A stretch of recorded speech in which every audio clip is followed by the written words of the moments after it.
ओम गंग गणपतये नमः। जय माता दी दोस्तों, आपके अपने चैनल धर्म साधना में आपका बहुत बहुत स्वागत है। माँ भगवती दुर्गा की कृपा आप और आपके पूरे परिवार पर सदा सर्वदा बनी रहे। दोस्तों, आज की वीडियो में एक बहुत ही अचूक और बहुत ही आसान उपाय आपसे शेयर करने वाली हूँ, जो किसी भी प्रकार की परेशानी को दूर करने के लिए और आपकी कोई भी मनोकामना हो उसे पूर्ण करने के लिए बहुत ही श्रेष्ठ उपाय है। अगर आप आर्थिक रूप से बहुत अधिक परेशान हैं, जैसे कि व्यापार में बहुत अधिक घाटा हो रहा है, या फिर आप कर्ज से बहुत अधिक परेशान हैं, नौकरी में समस्याएं हो रही हैं, या फिर नौकरी मिलने में बहुत अधिक समस्या है, तो ये उपाय आपको जरूर करना चाहिए। इस उपाय को करने से करियर में सफलता मिलती है, शिक्षा में सफलता मिलती है, नौकरी और व्यापार में सफलता मिलती है। और हाँ, विद्यार्थियों के लिए तो ये उपाय रामबाण उपाय है। अगर आप शिक्षा में सफलता पाना चाहते हैं, उच्च शिक्षा की प्राप्ति की कामना है, ज्ञान की प्राप्ति आप चाहते हैं, जैसे कि बहुत से बच्चों की स्मरण शक्ति कमजोर होती है, जो भी पढ़ते हैं थोड़ी देर बाद वो उसे भूल जाते हैं, तो उन्हें ये उपाय जरूर करना चाहिए। और जिन दंपतियों को संतान प्राप्ति में बाधाएं आती हैं, उनके लिए भी ये उपाय रामबाण उपाय है, आप इसे जरूर कीजिए। इस उपाय को करने से किसी भी प्रकार के संकट से, किसी भी प्रकार की परेशानी से आपको मुक्ति मिलती है। मानसिक रूप से अगर आप बहुत परेशान हैं, तो इस उपाय को करने से शीघ्र ही आपको लाभ होगा। अगर आपके विवाह में बहुत अधिक बाधाएं आ रही हैं, मन चाहे जीवन साथी की कामना है या शीघ्र विवाह की कामना है, तो आपके लिए ये उपाय सर्वोत्तम उपाय है। मतलब आज का जो ये उपाय है, सभी प्रकार की कामनाओं को पूर्ण करने वाला और समस्त प्रकार की परेशानियों से मुक्ति दिलाने वाला उपाय है। आपकी परेशानी चाहे जो भी हो और आपकी मनोकामना चाहे जो भी हो, इस उपाय को कीजिए, निश्चित ही आपको लाभ होगा। इस उपाय को आप लगातार 21 दिन करेंगे और 21 दिन में ही आपको मन वांछित फल की प्राप्ति होती है, ऐसा शास्त्रों का कथन है। तो उपाय क्या है और किस प्रकार से इसे करना है, ये जानने के लिए वीडियो को पूरा जरूर देखिए। और अगर आपको आज की वीडियो अच्छी लगे तो इसे लाइक भी जरूर कीजिए। दोस्तों, आपके लाइक्स, आपके कमेंट्स मेरे लिए बहुत महत्वपूर्ण होते हैं, क्योंकि ये एकमात्र जरिया है जिनसे मुझे पता चलता है कि आपके लिए ये वीडियो उपयोगी है और आपको ये वीडियो अच्छी लगती है। तो अगर वीडियो अच्छी लगती है तो लाइक तो जरूर ही किया करें। इसके साथ ही कमेंट बॉक्स में माता रानी के नाम का जयकारा भी जरूर लगाएं, इससे आपको सकारात्मक ऊर्जा की प्राप्ति होती है। और अगर आपका कोई भी सुझाव हो, कोई भी प्रश्न हो या कोई भी विशेष वीडियो देखना चाहते हैं, तो उसके लिए भी आप कमेंट बॉक्स में जरूर लिखें। चैनल पर पहली बार आए हैं, अगर अभी तक आपने चैनल को सब्सक्राइब नहीं किया है, तो आज की वीडियो अगर आपको अच्छी लगे तो चैनल को सब्सक्राइब जरूर कर लीजिए और बेल बटन को भी प्रेस कर लीजिए। तो इससे ये होगा कि इस चैनल पर जो नई वीडियो अपलोड होंगी, उनकी नोटिफिकेशन आपको सही समय पर प्राप्त होगी। दोस्तों, बात करेंगे वीडियो के बारे में, लेकिन उससे पहले मैं आपको बता दूं कि अगर आप एकादशी व्रत रखते हैं तो एकादशी व्रत की वीडियो चैनल पर अपलोड हो चुकी है, आप उसे जरूर देख लीजिए। और अब बात करते हैं उपाय के बारे में। तो ये उपाय आपको बुधवार से करना है और लगातार 21 दिन तक करना है। मतलब किसी भी बुधवार से आप ये उपाय शुरू कर सकते हैं, लेकिन बुधवार से शुरू करने के बाद प्रतिदिन आपको ये उपाय करना है और 21 दिन तक लगातार करना है। और इस उपाय को कोई भी कर सकता है, बच्चे भी कर सकते हैं, बड़े भी कर सकते हैं, स्त्रियां भी कर सकती हैं, पुरुष भी कर सकते हैं। मतलब लड़के लड़कियां कोई भी इस उपाय को कर सकता है और किसी भी उम्र में आप इस उपाय को कर सकते हैं। किसी भी परेशानी को दूर करने के लिए कर सकते हैं और किसी भी प्रकार की आपकी मनोकामना हो उसे पूर्ण करने के लिए कर सकते हैं। अब बात करें कि स्त्रियां और लड़कियां इस उपाय को 21 दिन तक किस प्रकार से कर सकती हैं, मतलब बीच में पीरियड्स आते हैं तो उसमें किस प्रकार से इस उपाय को कर सकते हैं। तो देखिए, अगर आप इस प्रकार से इस उपाय को शुरू करें कि जैसे पीरियड्स खत्म हो जाते हैं, उसके अगले दिन से आप ये उपाय शुरू करते हैं, 5वें या 7वें दिन से, तो 21 दिन तक बहुत आराम से इस उपाय को कर पाएंगे और बीच में आपका नियम खंडित नहीं होगा। तो आप इस प्रकार से ही इस उपाय को शुरू कीजिए कि आप 21 दिन तक शुद्ध अवस्था में इस उपाय को कर पाएं।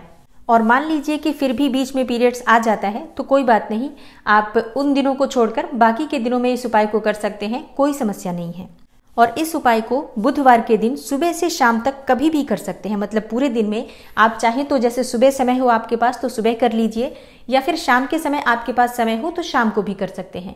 मतलब सुबह से शाम तक कभी भी आप इस उपाय को कर सकते हैं। जो भी समय आपके अनुकूल हो आप देख लीजिए। प्रतिदिन एक ही समय होना चाहिए, इस बात का ध्यान रखिए, क्योंकि समय का बहुत महत्व होता है। इसलिए कोशिश कीजिए कि जिस दिन आप पहले दिन सुबह शुरू करते हैं तो प्रतिदिन 21 दिन तक लगातार सुबह ही आप इस उपाय को करें। और अगर आप शाम को करते हैं तो शाम को ही 21 दिन तक लगातार कीजिए। और रोज के समय में आधे घंटे तक का अंतर चलेगा, लेकिन ऐसा नहीं होना चाहिए कि आज आप 5 बजे कर रहे हैं और कल आप 8 बजे करेंगे।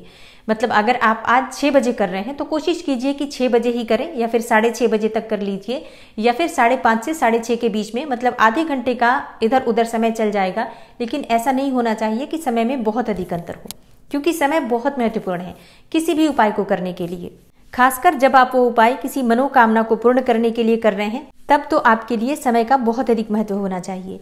तो आप विशेषकर इस बात का ध्यान रखें कि समय एक ही हो। और अब जानते हैं कि करना क्या है। देखिए, बुधवार का दिन भगवान गणेश का दिन होता है, भगवान कुबेर का दिन होता है।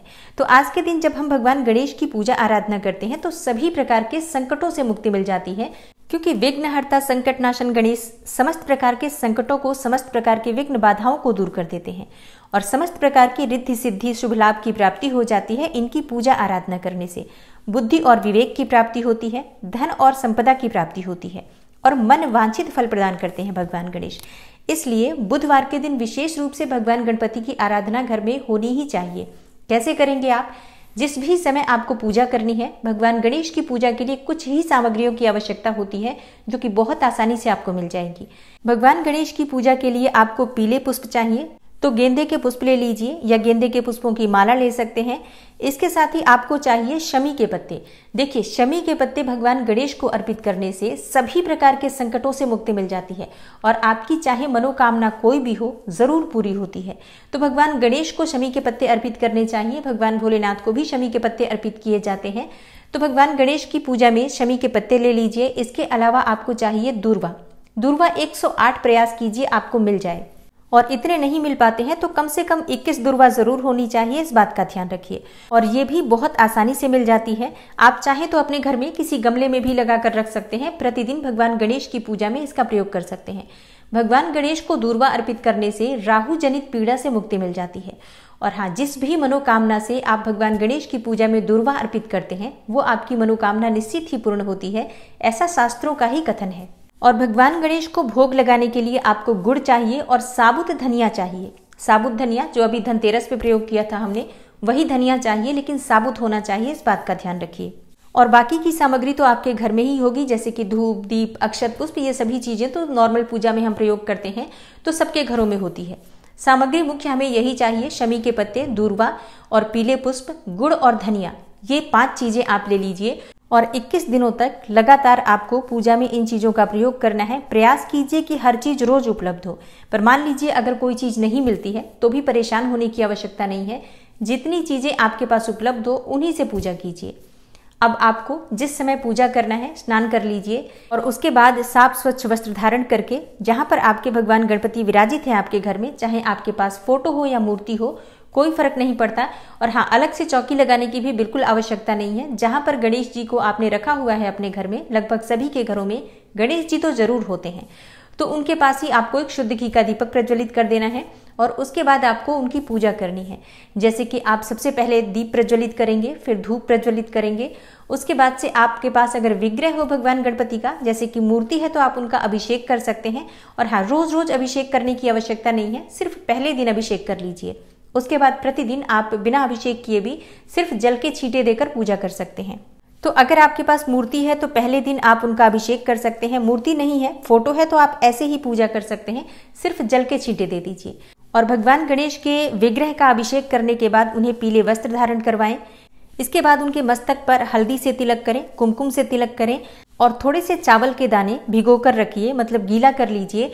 और इसके बाद अपनी अनामिका उंगली में लेकर भगवान गणेश के मस्तक पर अक्षत का ही तिलक कीजिए, मतलब अक्षत के दाने भगवान गणेश के मस्तक पर चिपकने चाहिए। इस बात का ध्यान रखिए। कहा जाता है कि भगवान गणेश को अगर हम अक्षत का तिलक करते हैं तो भगवान गणेश की कृपा से मन वांछित फल की प्राप्ति होती है, सुख समृद्धि की प्राप्ति होती है, संतान की प्राप्ति होती है और सौभाग्य की प्राप्ति होती है। अन्न धन किसी भी प्रकार का अभाव नहीं रहता अगर हम भगवान गणेश को अक्षत अर्पित करते हैं, उनके मस्तक पर अक्षत से तिलक करते हैं तो। और इसके बाद भगवान गणेश को यज्ञोपवीत अर्पित करना चाहिए। भगवान गणेश की पूजा में यज्ञोपवीत अत्यंत आवश्यक है। पीला जनेऊ पूजा की दुकान पर बहुत आसानी से मिल जाता है, जरूर लेकर आइए। और हाँ, जनेऊ प्रतिदिन बदलना नहीं पड़ता है। आपने एक बार जनेऊ अर्पित कर दिया है, उसके बाद से प्रतिदिन गंगा जल के छींटे देकर उसी जनेऊ को आप हर रोज अर्पित कर सकते हैं। मतलब अगर जनेऊ खंडित ना हो तो वो अशुद्ध नहीं होता है, उसी जनेऊ का आप बार बार प्रयोग कर सकते हैं। इसके बाद ओम गंग गणपतये नमः इस मंत्र के द्वारा भगवान गणेश को शमी के पत्ते अर्पित करने हैं। आपके पास जितने भी शमी के पत्ते हों, सभी शमी के पत्ते को एक एक करके भगवान गणेश को अर्पित कीजिए। ओम गंग गणपतये नमः, ओम गंग गणपतये नमः इस मंत्र का जप कीजिए और जो आप दूर्वा लेकर आए हैं उन दूर्वा की आप माला बना लीजिए। एक पीले रंग का धागा या लाल या हरे रंग का धागा, कोई भी शुभ रंग का धागा होना चाहिए, और उसी में आपको ये सभी दूर्वा पिरो लेनी है। एक माला का स्वरूप बना लीजिए और भगवान गणेश को अर्पित कीजिए। तो प्रतिदिन आपको दूर्वा की माला जरूर अर्पित करनी है, इस बात का ध्यान रखिए।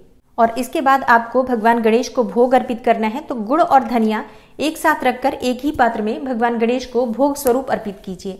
देखिए, आप चाहें तो इसके बाद आप फलों का भोग भी लगा सकते हैं, किसी और भी मिठाई का भोग लगा सकते हैं, लेकिन ये भोग आपको प्रतिदिन अर्पित करना है।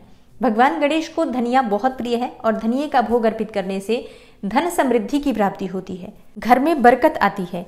घर में किसी भी प्रकार से अगर धन प्राप्ति में बाधा हो, धन संचय में बाधा हो, तो इस उपाय को करने से निश्चित ही आपके जीवन से आर्थिक तंगी दूर होती है। तो विधि विधान से भगवान गणेश की पूजा कर लीजिए और वहीं बैठकर, मतलब आसन पर आप बैठे हुए हैं, तो भगवान गणेश की पूजा करने के बाद आपको संकट नाशन गणेश स्तोत्र का पाठ करना है। बहुत छोटा सा ये पाठ है, 2 मिनट से भी कम समय लगता है, और इस पाठ को करने से किसी भी प्रकार की मुसीबत से, किसी भी प्रकार के संकट से आपको मुक्ति मिलती है और सभी प्रकार के कार्य आपके पूर्ण होते हैं। समस्त प्रकार के कार्यों में आपको सिद्धि मिलती है। और हाँ, ये वाक्य बिल्कुल भी मेरे नहीं है, ये वाक्य नारद जी ने कहे हैं, क्योंकि ये जो संकट नाशन गणेश स्तोत्र है ये नारद पुराण से लिया गया है, जिसमें नारद जी कहते हैं, प्रणम्यम शिरसा देव गौरी पुत्र विनायकम भक्तावासम स्मरे नित्यम आयु कामार्थ सिद्धये। तो समस्त प्रकार के कार्यों में सिद्धि मिल जाती है संकट नाशन गणेश स्तोत्र का पाठ करने में। इस पाठ को आप प्रतिदिन अगर 3 बार कर लेते हैं तो आपके मन की चाहे कोई भी कामना हो पूर्ण होती है, और जैसे मैंने कहा बहुत छोटा सा है, बहुत जल्दी आप इसे पूरा कर लेंगे। और पाठ पूरा करने के बाद भगवान गणेश जी की आरती कीजिए, उनसे अपने मन की कामना कहिए। पूजा में, प्रार्थना में किसी भी प्रकार की कोई भूल चूक हुई हो तो इसके लिए क्षमा प्रार्थना कर लीजिए। और प्रतिदिन आपको इसी प्रकार से पूजा करनी है और ये पाठ करना है। आप चाहें तो 21 दिन से ज्यादा भी कर सकते हैं, प्रतिदिन कर सकते हैं, लेकिन कम से कम 21 दिन जरूर कीजिए। और हाँ, जब आपका 21 दिन पूरा हो जाता है, मतलब 21 दिन उपाय करने के बाद 21वें दिन आपको लड्डू लेने हैं, मतलब भगवान गणेश को लड्डू अर्पित करना है। बूंदी के लड्डू आप अपनी इच्छा के अनुसार ले सकते हैं, चाहे तो 11 ले सकते हैं, 21 ले सकते हैं, या 1.25 किलो भी भगवान गणेश को बूंदी के लड्डू अर्पित कर सकते हैं। और भगवान गणेश को भोग स्वरूप वो लड्डू अर्पित कीजिए। उसके बाद से इसे प्रसाद स्वरूप परिवार के सभी सदस्यों को वितरित कर सकते हैं। अगर आसपास छोटे बच्चे रहते हो तो उन्हें भी जरूर वितरित करना चाहिए। और हाँ, इस लड्डू में से आपको गाय को भी जरूर खिलाना है। और बात करें कि जो भोग हम प्रतिदिन अर्पित करेंगे गुड़ और धनिये का, तो उसका क्या करना है। गुड़ का प्रसाद परिवार के सभी सदस्य मिलकर वितरित करके ग्रहण कर सकते हैं, और धनिया आप एक पात्र में एकत्रित करके रखिए। और जब 21 दिन आपके पूरे हो जाते हैं तो ये जो धनिया है, ये सारा धनिया आप अपने धन रखने के स्थान पर रख सकते हैं। इससे आपके धन में बरकत होती है, कभी भी आपको आर्थिक तंगी का सामना नहीं करना पड़ेगा। और दूर्वा की माला और जो आप शमी के पत्ते अर्पित करेंगे भगवान गणेश को, ये आप जैसे सुबह अर्पित करते हैं तो शाम को आप इसे उतार लेंगे और ये अपने घर में गमले में मिट्टी में विसर्जित कर सकते हैं, या फिर जल प्रवाह भी कर सकते हैं। आप चाहें तो 21 दिन तक सभी चीजें एकत्रित करके रखिए, और 21 दिन जब आपके पूरे हो जाते हैं तब आप किसी साफ जल में प्रवाहित कर दीजिए। तो ये बहुत ही आसान उपाय है। किसी भी प्रकार की आपकी परेशानी हो, इस उपाय को जरूर कर लीजिए। और इस उपाय से संबंधित अगर आपका कोई भी प्रश्न हो, कमेंट बॉक्स में लिखिए, जरूर आपको मैं पूरा प्रयास करूंगी कि सही समय पर उत्तर दे सकूं। वीडियो अच्छी लगी हो तो लाइक कीजिए, शेयर कीजिए, और चैनल पर पहली बार आए हैं तो सब्सक्राइब करके बेल आइकन को जरूर प्रेस कर लीजिए। अगर आप ये उपाय करते हैं तो अपना अनुभव कमेंट बॉक्स में जरूर लिखिए, इससे दूसरे लोगों को मदद मिलती है, उन्हें भी धर्म में विश्वास बढ़ता है। मिलती हूँ मैं आपसे अगली वीडियो में, तब तक के लिए नमस्कार।